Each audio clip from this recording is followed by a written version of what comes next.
Je ne suis pas artiste. Au moins, je ne me considère pas maintenant comme artiste. Je suis étudiant, je suis en économie et gestion. Mais je prépare plutôt tout ce qui s'intéresse aux politiques. Mais bien sûr, on est à Paris, donc tout le monde, c'est difficile.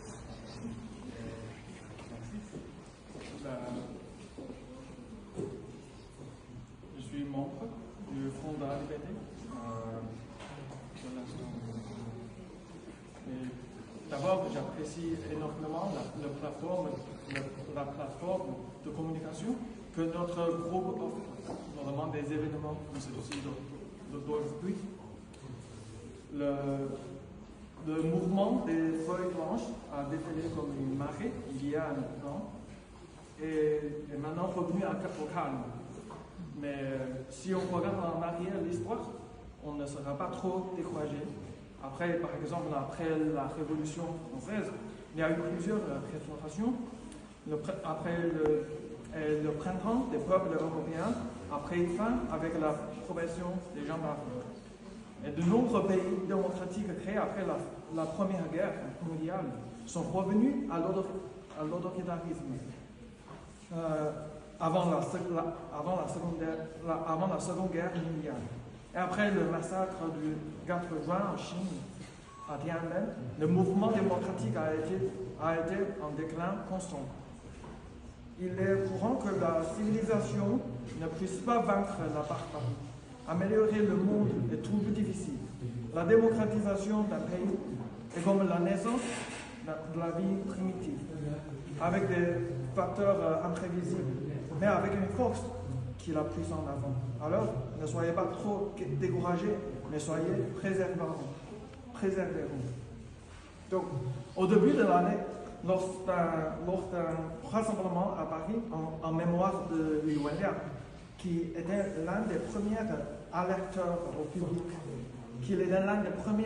à alerter au public le risque du Covid, et qui a été convoqué par la police et qui est enfin mort du Covid.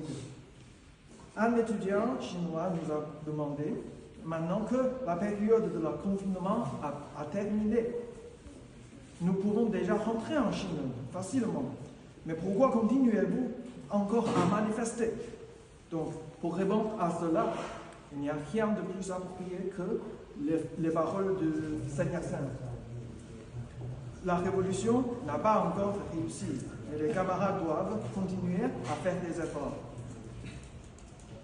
Quand la tyrannie est une réalité, la révolution est un devoir. Pourquoi devons-nous continuer? Parce que la Chine reste une nation où reste un État où le pouvoir est formé de haut en bas, plutôt que d'être décidé par la voix du peuple, où des esclaves privilégiés sont envoyés par le seul maître à gouverner les esclaves moins privilégiés. La loi en Chine sert encore d'abord aux intérêts des privilégiés, utilisée pour aider les privilégiés à limiter les droits des citoyens, ce qui est contraire aux démocraties modernes. La classe bureaucratique en Chine, l'aristocratie rouge, continue de s'accaparer la plus grande part du gâteau produit par le peuple. L'armée reste la garde prétorienne du Parti communiste. Un leader du ministre de Santé, qui se passe présentement, un leader du ministre de la Santé peut forcer tous les fonctionnaires d'une ville entière du Tibet à donner leur sang pour soigner ses proches. Le gouvernement chinois continue de contrôler tous les aspects du pouvoir, mais personne ne pourrait le tenir pour responsable. Qu'en fait-il de l'argent de l'Île-et-Loire qui était dans la banque? Ont-ils utilisé l'argent de l'assurance maladie et de l'assurance sociale des citoyens pour acheter pour leurs enfants des voitures de sport à l'étranger? Donc, Xi Jinping et le Parti communiste de Chine continuent de traquer les participants au mouvement des feuilles blanches et les militants actifs lors de l'événement à Halloween en Shanghai, qui sont toujours détenus. Xu Zhiyong, Ren Zhiqiang et Peng Lifa sont toujours en prison. Les mêmes méthodes de torture en prison sont toujours appliquées. Le Parti communiste chinois continue d'utiliser la guerre de l'information pour nous atteindre à l'étranger, pour diviser et détruire notre unité. Ils prétendent avec des vidéos et des images hors contexte que les Chinois sont une race inférieure, ainsi qu'indigne de la démocratie, tenant de brouiller la ligne entre le système autoritaire et la culture chinoise. Ils continuent d'aveugler les étrangers et de piétiner notre dignité. Ils essaient même de réaliser vers le pays démocratique une transition pacifique en autoritarisme, en ouvrant des visas gratuits. De même, nous avons besoin d'attirer davantage l'attention, de la compréhension de la France, de l'Europe et du monde entier. Nous ne pouvons pas laisser certaines personnes attribuer les problèmes économiques de la Chine au mouvement de se coucher ou est en train de mourir. Donc, en chinois, c'est tranquille. Puis blâmer les jeunes chinois actuels pour ces demandes qui disent leurs demandes soient trop élevées, mais sans toutefois discuter de la responsabilité du système chinois ni parler des crimes du gouvernement chinois. Nous ne pouvons pas laisser d'autres personnes, sous n'importe quel prétexte, défendre des investissements en provenance de Chine, tout en dissimulant l'exploitation des travailleurs non protégés qui se trouvent derrière, et ce, sans la moindre condamnation de leur conscience.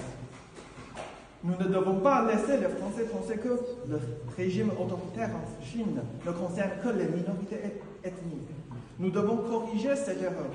Les conflits ethniques ou les questions de souveraineté territoriale ne doivent pas être prioritaires par rapport aux problèmes universels du régime autoritaire et de la répression des droits de l'homme. Comme l'a souligné Roy Medvedev, un dissident soviétique célèbre, l'attention portée aux questions de droits de l'homme nécessite également une perspective plus large, qui ne se limite pas seulement à quelques prisonniers politiques ou à quelques nombres de lieux fréquemment mentionnés. Nous devrions également porter notre attention sur les phénomènes généralisés d'injustice judiciaire et de problèmes de privilèges en Chine. Il est impératif de clarifier que, en Chine, une fois que vous avez des problèmes, il n'y a pas de député, pas de maire, voire même pas de conférence de presse pour vous aider. En face de certaines universités ou facultés qui, pour maintenir leur coopération avec la Chine, craignent de déplaire à la Chine, nous devons agir pour défendre notre dignité. Il y a tellement de problèmes que nous devons résoudre. Il y a tellement de raisons pour lesquelles nous devons continuer à manifester. Enfin, si les Chinois, à l'intérieur du mur, peuvent entendre ma voix, je veux citer une phrase de Friedrich Engels. Si chaque famille a un fusil et 50 balles, quel gouvernement oserait nous opprimer? L'occasion de la démocratisation arrive. Nous ne le savons pas. C'est pourquoi les efforts que chacun de nous fait, sont particulièrement importants. Nous devons préserver jusqu'au jour où nous verrons la lumière de l'ordre. Bien sûr, pour le reste du temps, permettez-vous d'apprécier l'ensemble d'œuvres artistiques, créatives, courageuses et présenter que la puissance de l'art. Merci.